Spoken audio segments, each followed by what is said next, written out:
So నిన్న ఈ fourth city శంకుస్థాపన చేశారండి. ఫోర్త్ సిటీ శంకుస్థాపన చేశారు ముఖ్యమంత్రి గారు. ఆ సందర్భంగా ఆయన ఏమంటారంటే 10 ఏళ్ళు టైం ఇవ్వండి, ఇక మనం న్యూయార్క్ అందరూ ఇక్కడికి వచ్చేస్తారు, న్యూయార్క్ కన్నా మన తెలంగాణనే అద్భుతంగా ఉంటుంది, ఈ ఫోర్త్ సిటీ సూపర్ సిటీ కట్టబోతున్నాను నేను చెప్పి నిన్న ఒక స్పీచ్ ఇచ్చారు. ఒక జంపుడు చంపారు స్పీచ్ కాసేపు. ఏమంటారు దాంట్లో, న్యూయార్క్ని మరిపిచ్చేస్తారంట, భవిష్యత్ తరాల కోసమే ఫ్యూచర్ సిటీ నిర్మాణం చేస్తున్నారంట, చంద్రబాబు వైఎస్ఆర్ల ముందు చూపుతోనే హైదరాబాద్ అభివృద్ధి, కొందరు కావాలనే ఈ విషయంపై రాజకీయం చేస్తున్నారు, ప్రాజెక్టుపై వస్తున్న విమర్శలను ఖండించిన ముఖ్యమంత్రి రేవంత్, ఇది తన వ్యక్తిగత ఆస్తుల కోసం కాదని స్పష్టీకరణ. రంగారెడ్డి జిల్లాలో ఫ్యూచర్ సిటీ డెవలప్మెంట్ అథారిటీ కార్యాలయానికి సీఎం శంకుస్థాపన. చాలా అద్భుతమైన విషయం. మీరు ఫ్యూచర్ సిటీ కట్టుకున్నారు, కడతామనికి ఏదో చేశారు, ఫ్యూచర్ సిటీయో ఫోర్త్ సిటీయో ఏదో ఒక సిటీ కడతామని చెప్తున్నారు. మరి ఇప్పుడున్న హైదరాబాదు, సికింద్రాబాదు, సైబరాబాదు వీటి పరిస్థితి ఏంటి? ఈ సిటీల పరిస్థితి ఏంటి? కొత్త సిటీ కడుతున్నారు కదా, మరి ఈ 3 సిటీల పరిస్థితి ఏంటి? అయిపోయింది ఇంకా. హైదరాబాద్, సికింద్రాబాదు, ఈ సైబరాబాద్ ఇవన్నీ ఫుల్ డెవలప్డా? చిన్న వర్షం పడితే రోడ్లు పొంగి పొర్లుతూ ఉన్నాయి. ఈడ మీరేమో నన్ను నిలువుగా అడ్డంగా ముక్కలు కోసిన రూపాయి లేదు నా కాడి నుంచి, మొత్తం అప్పుల పాలలో ఉంది తెలంగాణ, చెప్పులు ఎక్కడికైనా వెళ్తే నేను చెప్పులు ఎత్తుకుపోతానికి వచ్చారేమో అన్నట్టు చూస్తున్నారని చెప్తున్నారు మీరు. కానీ ఇక్కడ సీన్ చూస్తే మాత్రం ఇప్పుడు దీనికి ఫోర్త్ సిటీ కోసం కావచ్చు, మూసీ కోసం కావచ్చు అవసరమా? నేను మరోసారి చెప్తున్నాను, నేను అంటుంది ఈ మూసీ ప్రక్షాళన అవసరం లేదు, మూసీ ప్రక్షాళన అవసరం లేదు, కానీ మూసీ చుట్టూతా ఉన్న ఎంక్రోచ్మెంట్స్ ఏవైతే ఉన్నాయో వాటిని మీరు సరిచేయండి చాలు. అవి సరి చేయకుండా నేను మూసీ ప్రక్షాళన చేస్తాను, తొక్క చేస్తా, తోలు చేస్తా అంటే ఏమీ కాదు, మొన్నట్లాగా మునిగిపోతాయి. ఇప్పుడున్న హైదరాబాదు, సికింద్రాబాదు అసలు ఇదంతా కాదండి. తెలంగాణ పరిస్థితి ఎలా ఉందండి? మనం ఏ హాస్పిటల్ కన్నా, మీరు కామెంట్ చేయండి వీడియో చూసిన వాళ్ళు, ఏ హాస్పిటల్ కన్నా తెలంగాణలో ప్రైమరీ హెల్త్ కేర్ సెంటర్లు కావచ్చు, లేకపోతే ఆశా వర్కర్ల ఇవి కావచ్చు, లేకపోతే చిన్న చిన్న క్లినిక్స్ కావచ్చు, గవర్నమెంట్వి, ప్రభుత్వానికి సంబంధించిన హాస్పిటల్స్ కావచ్చు, స్కూల్స్ కావచ్చు, ప్రభుత్వ స్కూల్స్ కావచ్చు, ప్రభుత్వ కళాశాలలు కావచ్చు, వేటిల్లో అయినా ఒక్క దాంట్లో అయినా ఫెసిలిటీస్ సూపర్ ఉన్నాయి సార్. అమెరికాని తలదన్నే రేంజ్లో ఉన్నాయి. ప్రైవేట్ హాస్పిటల్స్ దాటి వెళ్ళిపోతున్నాం మనం అనేది ఒక్కటి చూపించండి మీరు, దేనికైనా సిద్ధం నేను. కాంగ్రెస్ పార్టీ నాయకులకు కావచ్చు, బీఆర్ఎస్ నాయకులకు కావచ్చు, ఎవరికైనా మీరు ఎక్కడైనా తీసుకోండి, ఎనీ ప్లేస్ తెలంగాణలో, ఇక్కడ ప్రైమరీ హెల్త్ కేర్ సెంటర్ అద్భుతంగా ఉంది, ఇక్కడ ప్రాథమిక పాఠశాల అద్భుతంగా ఉంది, ఇక్కడ మన కాలేజ్ అద్భుతంగా ఉంది, గురుకుల పాఠశాల అద్భుతంగా ఉంది, ఎస్సీ ఎస్టీ వెల్ఫేర్ హాస్టల్స్ అద్భుతంగా ఉన్నాయి, లేకపోతే మా ఊర్లో గవర్నమెంట్ హాస్పిటల్లో అసలు ఫెసిలిటీస్ సూపర్, అన్నీ అద్భుతంగా జరుగుతున్నాయి అన్నవి రాష్ట్ర వ్యాప్తంగా ఒక్కటి చూపించండి. ఎక్కువ కూడా వద్దు సార్, ఒక్కటే. సిగ్గుందా కొంచెమైనా మనకి? గత 10 ఏళ్ళు వాళ్ళు దోచుకొని తిన్నారు, ఇప్పుడు ఈయన కొత్తగా వచ్చి మొదలు పెట్టాడు. రెడ్ వచ్చే మొదలు అంటారు కదా, ఇదే మనకు ఉదాహరణ ఉంది. రెడ్ వచ్చే మొదలంటే ఇదే ఉదాహరణ. ఏం ఉపయోగం అండి ఇప్పుడు ఈ ఫోర్త్ సిటీతో? ఏమన్నా ఉపయోగం ఉందా?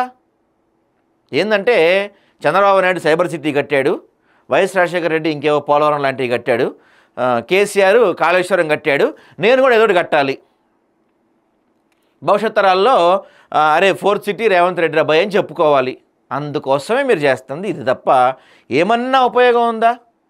ఈ రోజుకి స్కూల్స్ గురించి మాట్లాడితేనేమో మేము ఇంటిగ్రేటెడ్ రెసిడెన్షియల్ స్కూల్స్ కడుతున్నాం అంటున్నారు. వాటికి పునాది రాళ్ళు వేసి ఆ పునాది రాళ్ళు కూడా పడిపోయినాయి. మీరు చెప్పిన ఇంటిగ్రేటెడ్ రెసిడెన్షియల్ స్కూల్స్ అతిగతి లేదు, దిక్కు దివనం లేదు వాటికి. ఇక వైద్యం గురించి ఎంత తక్కువ మాట్లాడుకుంటే అంత మంచిదండి. తెలంగాణలో ఎంత తక్కువ మాట్లాడుకుంటే అంత మంచిది. ఎన్ని హాస్పిటల్కి వెళ్ళండి, గవర్నమెంట్ హాస్పిటల్కి అధ్వాన పరిస్థితులు ఉంటాయి. మీకు లేనిపోని కొత్త జబ్బులు యాడ్ చేసి పంపిస్తారు వాళ్ళు, ఇన్ఫెక్షన్స్ యాడ్ చేసి పంపిస్తారు. వాటిని వదిలేసి ఫోర్త్ సిటీ అంట, న్యూయార్క్ని మర్చిపోతామంట మనం. ఇంకా గతంలో మీరు కావచ్చు, మీ మంత్రులు కావచ్చు, దీన్ని ఫార్మాసిటీ కోసం ఇక్కడ భూ కేటాయింపులు జరుగుతుంటే, భూసేకరణ జరుగుతుంటే, ఇక్కడ ఒక ఎకరం పోయినా మేము ఆ బుల్డోజర్లకు అడ్డంగా పడుకుంటామని చెప్పి మీరు, మీ మంత్రివర్గ సభ్యులు చాలామంది చెప్పిన ఆ ఫార్మాసిటీయే ఇప్పుడు మీరు ఫోర్త్ సిటీగా మారుస్తున్నారు. ఒక ఎకరం పోయినా నా ప్రాణం తీసుకుంటాను, ఒక ఎకరం పోయినా నేను దేనికైనా సిద్ధం అని చెప్పిన మీరు చెప్పిన డైలాగులు చెప్పిన ఆ ఫార్మాసిటీయే ఈ ఫోర్త్ సిటీ. రైతుల దగ్గర నుంచి భూములు లాక్కొని ఎవరి కోసం సార్ ఈ ఫోర్త్ సిటీలు? దేనికోసం సార్ ఈ 4th సిటీలు? అన్ని పత్రికల్లో ఇదే హెడ్లైన్స్ ఇవాళ, అన్నిట్లో బ్యానర్స్ ఇవాళ. ఇదిగో తలమానికంగా ఫ్యూచర్ సిటీ అంట. వచ్చే 10 ఏళ్లలో ఇక్కడ ఫార్చ్యూన్ 500 సంస్థలు పెట్టుబడులు అంట. అయ్యా నాయనా ఏంది, వచ్చే 10 ఏళ్లలో ఇక్కడ 500 సంస్థలు పెట్టుబడులు అంట. ఆల్రెడీ మీరు దావోస్ వెళ్ళి, గుర్తుందా సార్ మీకు? దావోస్ పోయారు మీరు. దావోస్ వెళ్ళి 100 కోట్ల పెట్టుబడులు. అసలు డబ్బులు మనకి లెక్క పెడతానికి మిషన్లు సరిపోవట్లేదు. పెట్టుబడులు వర్షం కురిసింది, లక్షల కోట్లు వచ్చినాయి తెలంగాణ మీద బండి అన్నారు. ఒక కంపెనీ రాలేదు సార్ మీరు. దావోస్ మీరు వెళ్ళొచ్చి సంవత్సరం అయితే ఉంది, దగ్గర ఒక కంపెనీ రాలేదు సార్ ఇంతవరకు. ఇప్పుడు మీరు చెప్తున్నారు 500 సంస్థలు పెడతామని చెప్తున్నారు. మరి ఆ సంస్థలు ఎవరికి? ఆ సంస్థల్లో ఉద్యోగాలు ఎవరికి? మీరు అంటారు మన తెలంగాణ వాళ్ళకి భయ ఉద్యోగాలు, మేము ఆల్రెడీ మాట్లాడామంటారు. కానీ తెలంగాణ వాళ్ళకి స్కిల్ ఏది? స్కిల్ డెవలప్మెంట్ ఏది? గవర్నమెంట్ స్కూల్స్ని పండబెట్టారు, గవర్నమెంట్ కాలేజీలను పండబెట్టారు, స్కిల్ డెవలప్మెంట్ కోర్సులను పండబెట్టారు. మరి ఇప్పుడు కంపెనీలు వచ్చినా అందులో ఉద్యోగం ఎవడు చేస్తాడు? వాడు సింపుల్గా అంటాడు, అరే మీ తెలంగాణలో నేను ఉద్యోగం ఇస్తాను రా భయ్, స్కిల్ లేదు మీ దగ్గర, మీ కాడ స్కిల్ లేకపోతే నేను ఉద్యోగం ఇవ్వలేను కదా అంటాడు వాడు. మరి స్కిల్ డెవలప్మెంట్ కోసం నువ్వేమైనా ప్రోత్సాహాలు చేసావా? ఏమీ లేదు. 500 కంపెనీలు వస్తాయంట, ఉద్యోగాలు మొత్తం మనకే అంట. మొన్న దావోస్ నుంచి వచ్చిన ఉద్యోగాలు ఇంతవరకు అతీగతి లేదు, దావోస్ నుంచి వచ్చిన కోట్ల పెట్టుబడి ఇంతవరకు అతీగతి లేదు. ఇప్పుడు మళ్ళీ ఇదంట. ఏమన్నా ఉపయోగం ఉందా సార్ మీరు చేసే పనులకి? ఏమన్నా? మన చరిత్ర మనమే రాసుకుందాం. రాసుకోండి, మీ ఇష్టం, మీ చరిత్ర మీరే రాసుకోండి. ఫ్యూచర్ సిటీ కార్యాలయ శంకుస్థాపనలో ముఖ్యమంత్రి రేవంత్ రెడ్డి. దాంతోపాటుగా నిన్న ఇక్కడ చెరువులను చెరబడితే తాట తీస్తాం, తక్కువ ధర అంటూ తటాకాల స్థలాలను కొని పేదలు మోసపోవద్దు, అంబర్పేట బతుకమ్మ కుంట పునఃప్రారంభం, 39 ఎస్టీపీల నిర్మాణానికి శంకుస్థాపన. ఒక్క చెరువుని రక్షించారండి మీరు వచ్చిన ఈ 2 ఏళ్లలో. మీ హైడ్రాకి మొన్న 100 కోట్లు కేటాయించారు కదా, ఆ 100 కోట్లు ఖర్చు పెట్టి మీరు చేసింది ఏంటంటే ఒక్క చెరువుని 7 కోట్లు పెట్టి పునరుద్ధరించారు. 7 కోట్లు పెట్టి ఆ చెరువుని పునరుద్ధరించారు. అదే 7 కోట్లు పెట్టి ఎన్ని విద్యా సంస్థల్ని, ఎన్ని హాస్పిటల్స్ని బాగు చేయొచ్చు. ఇప్పుడు ఈ ఫ్యూచర్ సిటీకి ఖర్చు పెట్టే ఖర్చుతో ఎన్ని స్కూల్స్ బాగుపడతాయి, ఎన్ని హాస్పిటల్స్ బాగుపడతాయి. ఇదంతా కూడా ఒక రియల్ ఎస్టేట్ మాఫియా అంతే, ఏం లేదు. ఫ్యూచర్ సిటీ లేదు, తొక్కలేదు. చూడండి, మీరు చూడండి, ఏం ఉపయోగం అక్కడ? ఇప్పుడు భూములు కోల్పోతున్న రైతులకు ఏం ఉపయోగం? మళ్ళీ సార్ అంటారు, ఎవరో మీరు కోర్టులకు వెళ్ళకండి, కోర్టులో కేసులు వేసుకొని మీ టైం డబ్బులు వేస్ట్ చేసుకోకండి అంటారు సార్. నిన్న ఆయనే చెప్పేస్తాను కోర్టులకు పోవద్దని. ఆ రైతులకి ఎవరైతే అక్కడ భూములు ఇస్తున్నారో, ఇప్పుడు భూములు ఇస్తున్నారో మీరు లాక్కుంటున్నారో వాటెవర్, అక్కడ భూములు కోల్పోతున్న రైతులకి ఏమన్నా ఉపయోగం ఉంటుందా అండి? భూమి కోల్పోతే భూమి ఇస్తా అంటున్నాడు. ఆ భూమి ఏం చేసుకుంటాడు వాడు? ఉన్న ఊరు కన్నతల్లిని వదిలేసి ఎక్కడికో వెళ్ళి ఏం చేసుకుంటాడు వాడు? ఇక్కడి నుంచే మనకి ఇప్పుడు మీరు ఎక్కడైతే ఇక్కడ భూసేకరణ చేపడుతున్నారో అక్కడి నుంచే హైదరాబాద్కి ప్రధానంగా ఈ కూరగాయలు అవి ఎక్కువ వస్తాయి మనకి అక్కడి నుంచే. ఏం దీన్ని బతుకుతాం మనం?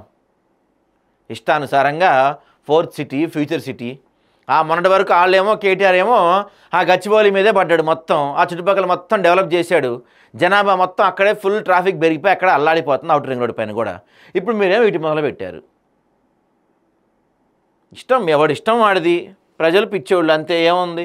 ఇప్పుడు మేము అడగలేం కదా సార్, మాకు 4th సిటీ వద్దు సార్, మాకు నాణ్యమైన వైద్యం ఇవ్వండి, నాణ్యమైన ఉచిత విద్య ఇవ్వండి అని మనం అడిగితే పట్టించుకోరు. మనం కూడా అడగం, ప్రజలు కూడా అడగరండి.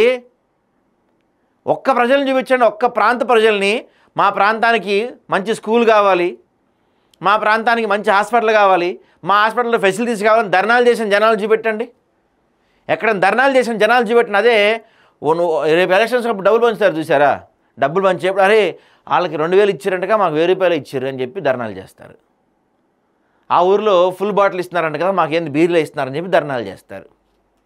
ఆ ఊరిలో ఓటుకి 5000 ఇచ్చారంట కదా, మా ఊరిలో ఏంది ఓటుకి 2000 ఇచ్చారు, లేకపోతే అసలు మాకు ఓటుకి డబ్బులు లేదని ధర్నాలు చేస్తారు.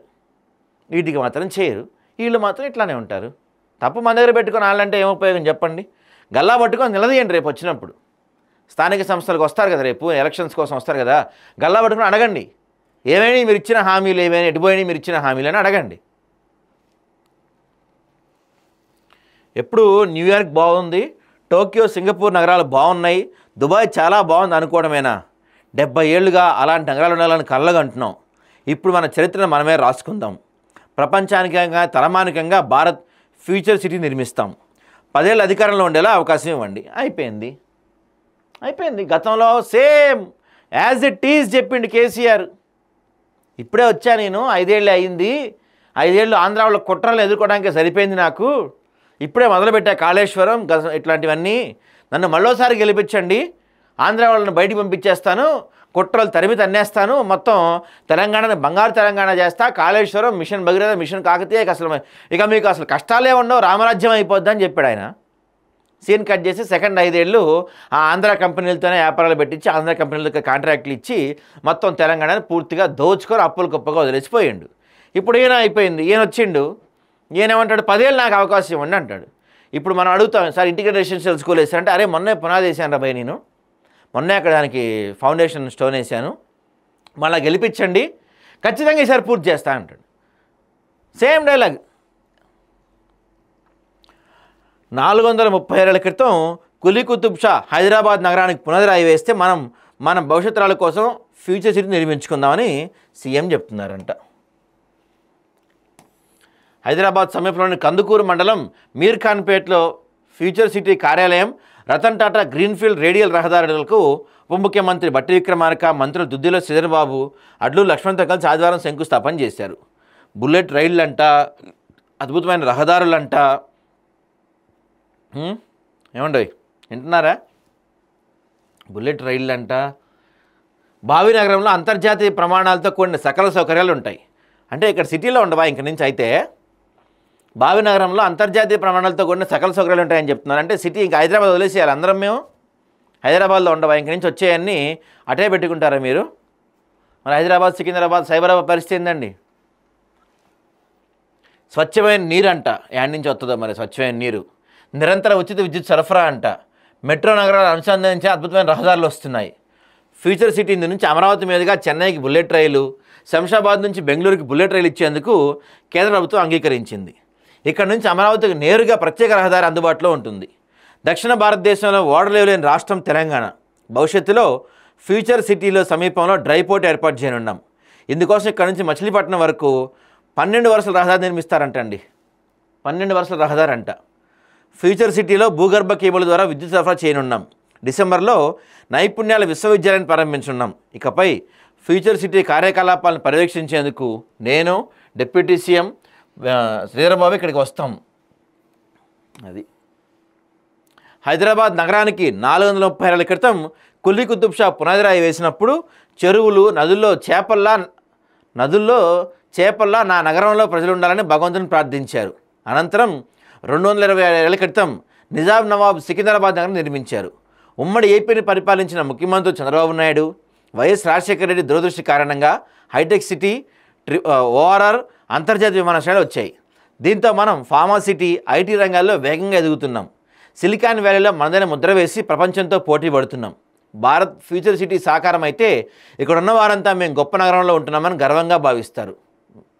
అది ఎందుకంటే ఆ గర్వంగా భావించి ఏం ఉపయోగం అండి మేము? ఇంతేకాదు న్యూయార్క్, టోక్యోలో ఉంటున్న వారు ఫ్యూచర్ సిటీలో ఇల్లు కట్టుకుందామంటున్నారంట. ఏం చెప్పాలి దీని గురించి? ఇప్పుడు కొంత దాన్ని ఏమంటారు, సెల్ఫ్ డబ్బా కొట్టుకోవాలి, కొంత కాదంటలేదు. కానీ ఇక్కడ చూసారా, న్యూయార్క్, టోక్యోలో ఉంటున్న వారు ఫ్యూచర్ సిటీలో ఇల్లు కట్టుకుంటామని చెప్తున్నారంటండి. న్యూయార్క్, టోక్యోలో ఉంటున్న వాళ్ళు మన దగ్గర ఫ్యూచర్ సిటీలో ఇల్లు కొనుక్కుంటామని చెప్తున్నారంట. నవ్వకండి ప్లీజ్, నవ్వకండి, సీరియస్ మ్యాటర్ ఇది, నవ్వకండి మీరు, ఓకేనా? ప్రస్తుతం హైదరాబాద్లో 85 ఫార్చ్యూన్ కంపెనీ కార్యాలయాలు ఉన్నాయి. భవిష్యత్తులో అవి 500 అయిపోతాయంట. సో ఫ్యూచర్ సిటీ నిర్మాణం కోసం భూములు ఇచ్చిన వారిలో కొందరికి అన్యాయం జరిగింది అంటున్నారు. వారికి న్యాయం చేస్తాం, తొందరపడి కోర్టులకు వెళ్ళకండి, మీకు ఇందిరమ్మ ఇళ్ళు ఇస్తాం. టీజీఐఏసీ ఎండీ రంగారెడ్డి, కలెక్టర్ మీ సమస్యలు పరిష్కరిస్తారు. ఇందిరమ్మ ఇళ్ళు ఇస్తారంటండి. వాళ్ళ భూములు లాక్కొని చక్కగా 3 పంటలు పండే భూములు లాక్కొని ఇందిరమ్మ ఇళ్ళు ఇస్తారంట వాళ్ళకి. సో మనసులో కల్మషం లేకుండా సంకల్పం గొప్పగా ఉన్నందుకే ఫ్యూచర్ సిటీ కార్యాలయ శంకుస్థాపన కార్యక్రమానికి వాతావరణం సహకరించిందంట. ఈ చుట్టుపక్కల రేవంత్ రెడ్డికి భూములు ఉన్నందుకే ఫ్యూచర్ సిటీ కడుతున్నారంటూ కొందరు కుట్రలు కుతంత్రాలు చేస్తున్నారు. ఈ భావినగరాన్ని మన పిల్లలు, వారి పిల్లలు, ఆ పిల్లల కోసం ఆవిష్కరిస్తున్నారంట. ఆయనకి భూములు ఇవ్వంట సార్. అక్కడ సార్కి భూములు ఇవ్వండి అక్కడ కొంచెం కూడా, మంచి విషయం.